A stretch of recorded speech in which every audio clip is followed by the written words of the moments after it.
Greetings travellers, Syraeal here, and today I'm talking to you about Stardew Valley. Now Stardew Valley is an amazing game and I've been having a lot of fun streaming it on Twitch and chatting with you guys, but there is so much you can do right from day one that it can be a bit overwhelming, particularly if you haven't played a farming game before. Now when I say farming game, I'm talking about, say, Harvest Moon on the Super Nintendo, not Farming Simulator 2015. I'm driving the tractor up and down forever in a day and I don't know why, but I bought it because it was $4 on Steam when it was on sale.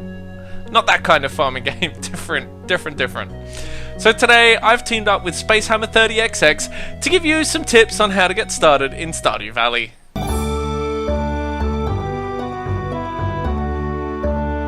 Alright, so we're in the game, and step 1 is to wake up and get out of bed. You can see that there's a package on the floor left for you from Mayor Lewis. When you open it, you'll find inside 15 parsnip seeds, which is a great start. You also have 500 gold, so you really should spend that on some more seeds. Personally, I think beans are a good investment since they regrow themselves every 3 days.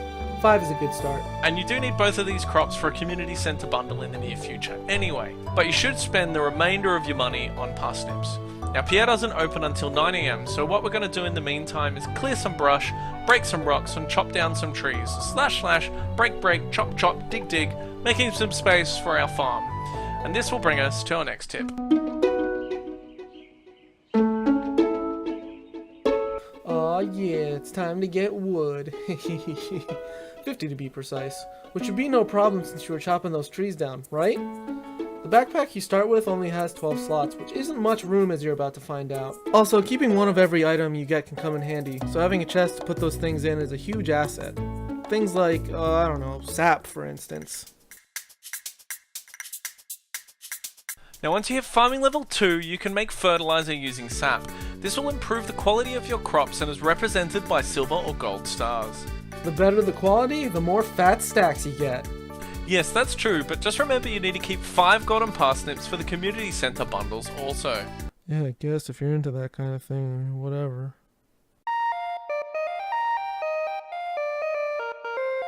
Crops take time to grow, but you need money now! One way of doing this is fishing. On day 2, you'll receive a letter from Willie informing you he's returned to the valley, and he has something for you. When you make it down to his shop on the beach, he gives you the bamboo pole. Great! Using that on lakes, rivers, and oceans will start a fishing minigame. It's difficult at first, but keep at it. Your fishing level will go up and the green bar will get bigger. Just remember to keep 1 or 2 of each fish, as you may need them for community centre bundles or bulletin board quests. Different places will catch you different fishies. Now while you explore town, you may notice flowers, wild berries and vegetables just laying around ripe for the picking. In fact, if you take the south exit of your farm and continue going down, you'll find a sizable patch or 2 of spring onions just waiting to be plucked from the ground. These forageable items are great for energy, or you can use them to give as gifts to townsfolk. Also, every season has a corresponding forage bundle to complete in the community centre. Or you can just sell them. Come on, it's free money! Right, well anyway, whilst you're foraging, keep a lookout for wiggly worm tiles. You can dig them up with your hoe for a possible artifact to donate to the museum. Find enough items and you'll be rewarded, possibly with more seeds.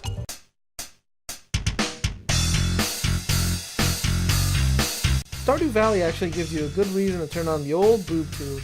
Boobs. Some days one of 2 channels will appear. It switches between Living Off the Land, which is random tips and tricks, and the Queen of Sauce, who will teach you recipes you can cook once you get a kitchen.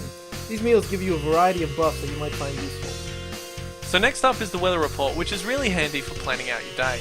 Now most days will be sunny, however if it's raining, praise the gods! You don't need to water your crops, which at this point is probably taking up most of your energy.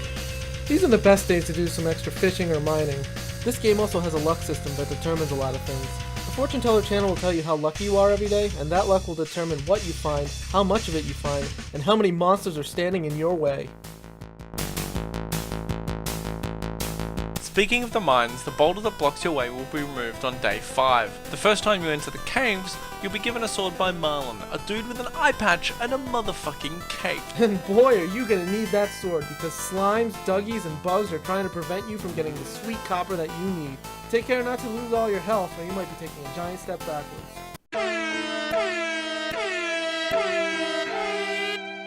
Oh, that's brutal. If you get knocked out, you'll lose gold, some of the items in your backpack, and you'll even lose floors from the elevator. Now that you have some copper, build yourself a furnace and start making copper bars. Now once you've saved up another 2,000 gold, you'll have two choices. You can either upgrade your watering can to the copper watering can, or purchase the fiberglass fishing rod.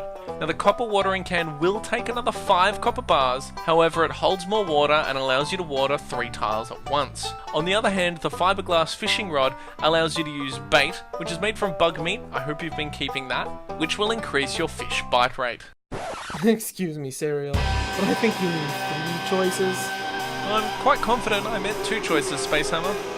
Well, then I guess you just didn't know that there's a third option. If you save up a measly 3,000 more gold instead of buying those upgrades, you can afford a Joja Mart membership. Yeah, but why would you buy a Joja Mart membership when Pierre's seeds are cheaper? Well, yeah, they are if you don't buy a Joja Mart membership. Then the prices are dead even. That's crazy talk, SpaceHammer. Why would you give them 3,000 gold just to have the same prices as Pierre? Because Joja's open on Wednesdays. Yeah, I literally hate Wednesday and it's Pierre's fault. And they're open every night until 11 PM for all your late night farming needs. Yeah, well that's all fine and dandy, but what about the community center? Mayor Lewis said that if one more person buys a Joja Mart membership, that he's gonna sell it to them. Oh yeah, that totally happens. And it's your fault. But Joja fills the community center full of their high quality goods, and as a bonus, they throw a nice coat of blue paint on the outside of the building. Ah, doesn't that look lovely? That's sad. No, that's capitalism. Yeah, but just so we're clear, Morris is a jerk, yeah? Oh yeah, he's a total asshat. Well, at least we agree on one thing. Hey, wait a minute. How are you gonna fix the bus? Or the money? Just give Morris... Such an asshat. Just give Asshat money and he'll take care of it all. You know, that is kind of the nice thing about this game. However you want to go about fixing all the problems in the valley, this game lets you do it any way you're comfortable. Whether you want to test your skill as a farmer by completing the bundles, or return to the corporate roots you left behind and throw money at all your problems. However you want to do it, this game just wants you to play. You get that in terms of YouTube time, this video might seem a little bit late, but I promise there's a good reason for that. We just can't stop playing it. Every time I go to play a game, I find myself gravitating towards Stardew Valley. I just want to go spelunking down in the mines some more, expand on my farm, complete the fishing bundles, so that I never have to fish again. The fishing isn't that bad, but I know what you mean. I'm still addicted to this game. So many artifacts to find, and friends I still need to make, and things I still need to cook, and I still haven't beaten that damn arcade machine. We could go on and on, but we already do that on Twitch. It's pretty safe to assume that we just love this game. And it's infinitely impressive that it was all made by one person. All hail concerned ape. We're not worthy. We're not worthy. Now hopefully we've given you some tips to get your farm started in Stardew Valley. Give this video a like if we have. Or let us know in the comments below which tip you found most useful. Or if you have something to add. Thanks for watching. Massive shout out and thanks to SpaceHammer30xx for working with me on this video. Go and subscribe to his channel here.